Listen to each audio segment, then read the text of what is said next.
Hello dear students, let's see this question of IIT JEE 1993. It's question of rectilinear motion. The question states a particle of mass m moves on x-axis as follows. It starts from rest at t is equal to 0 from x is equal to 0 and comes to rest at t is equal to 1 at point x is equal to 1. No other information is available about motion for the intermediate time between 0 to 1. If alpha denotes the instantaneous acceleration of the particle, then we have to tell about the these points. I will take each option one by one. So the particle starts from x is equal to 0 from rest at t is equal to 0 and comes to rest at x equal to 1 at t is equal to 1. No other information about the intermediate time. So definitely the particle would have accelerated because it starts from the rest. So it would have accelerated, then because it has to come to rest, so it would have retarded to come to again rest. So first option, that alpha cannot remain positive. So because this is the direction of motion, when it will be accelerating, alpha would be positive. When it would be decelerating, the alpha would be negative. So alpha can't remain positive for all t, because at some point of time within the interval it had to retard so that it can come to again rest. So that is the one thing is clear. Now the magnitude of acceleration. So one more thing before I proceed for the magnitude of acceleration. What is clear from here, that we do not know that how long it accelerated, how long, whether it actually moved for the uniform motion for some time or not, and how long it decelerated. That information we do not have, but what we can do certainly about the average velocity. So the average velocity for the whole motion is displacement divided by time interval.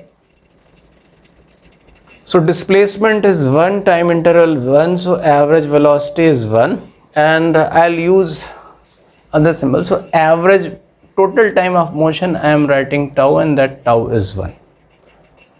As I told you that we do not have information how long the particle accelerated, how long it retarded, or whether it actually moved for some time for the uniform acceleration or not. That information we do not have. So how to proceed to get the magnitude of acceleration, maximum magnitude of acceleration? So for that, actually this question is inspired by question of IE Irido, question number 1.3, and I made a YouTube solution of that. I'll share the link. You can go for the solution. I'll use the result, because if I'll start solving that, it will take time. So you can go for the result. That is also very good question. So just you watch that solution, or you can attempt yourself. Question number 1.3, I am just putting a snapshot of that question and reading that. So in this question, question number 1.3 of Irido, a car starts moving rectilinearly first with the acceleration w. The initial velocity is equal to 0, then uniformly and finally decelerating at the same rate, comes to a stop. The total time of motion equals tau. The average velocity during that time is v average. How long does the car move uniformly? So it is a symmetric motion. The time phase during acceleration is same as that during retardation. So if I convert to the velocity time graph for this question of Irido, so that velocity time graph would be, so this is velocity time graph for the given motion. It is a symmetric motion. Start with some acceleration, moves for the some time for the uniform velocity, and comes to it with the same retardation, mean the same magnitude of acceleration through which it accelerated. So this time and this time are equal. The slope of velocity time graph gives acceleration, and the area gives the displacement. So one of the case could be like this, and we'll take the other case in which the phase of acceleration and phase of retardation time interval not equal, or there can be a case where there is a no phase of uniform motion. So we'll cover all the case, but I take this as a base case. That question of Irido asks that for how long particle move uniformly. So this delta t is equal to tau square root of 1 minus 4 V average divided by W tau. And now I'll use our case. In our case, overall time of motion is 1. Average velocity, I can use this symbol also. Average velocity is also 1. So delta t can be, putting to our case, so delta t can be tau is 1 and V average is 1 and W is alpha. So that will be 1 minus 4 alpha, tau is again 1. Now this time in a case can be 0, mean the particle accelerated and immediately retarded, or there can be some time of motion for the uniform motion. So we can have delta t to be greater than equal to 0. 0 for there is no time interval for the uniform motion, accelerated, immediately retarded. And if it wishes to have some time intervals, and we can have, it wishes to some time for the uniform motion, then we can have some positive delta t. So in general we can write delta t to be greater than equal to 0.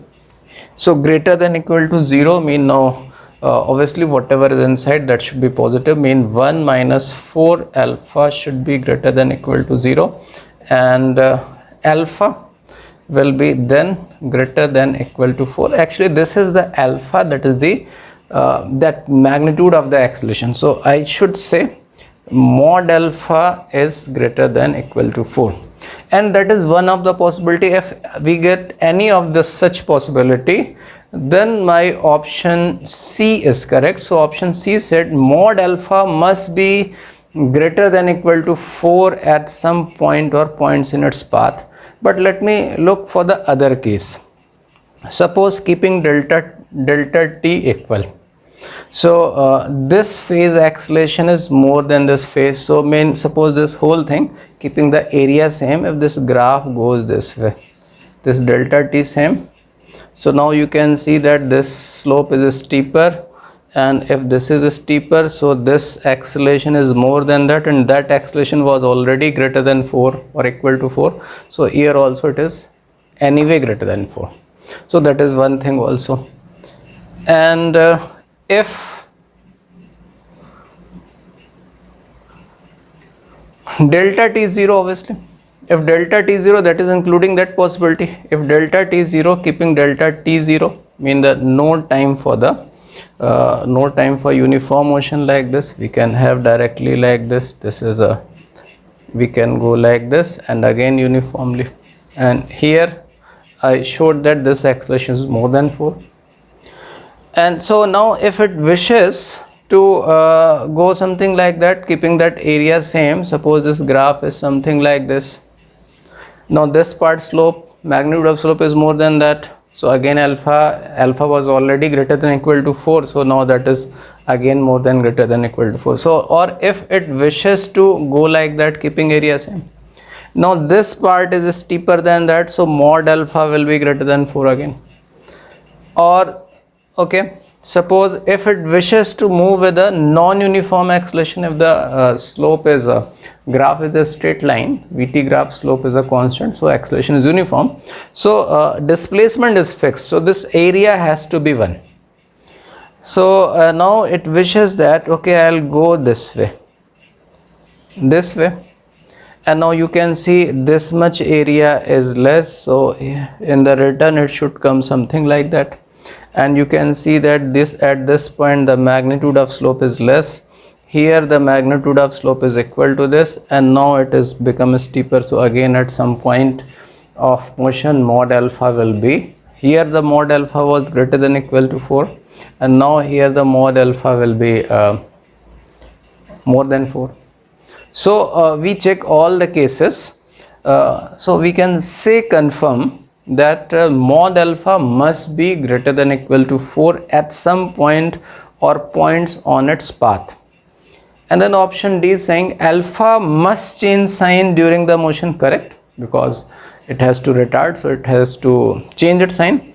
But no other assertion can be made with the information given. No, we are making one more assertion, that alpha is making its sign and mod alpha must be greater than equal to 4 during during at some point of its path. So our correct answer is option A and option C. Thank you.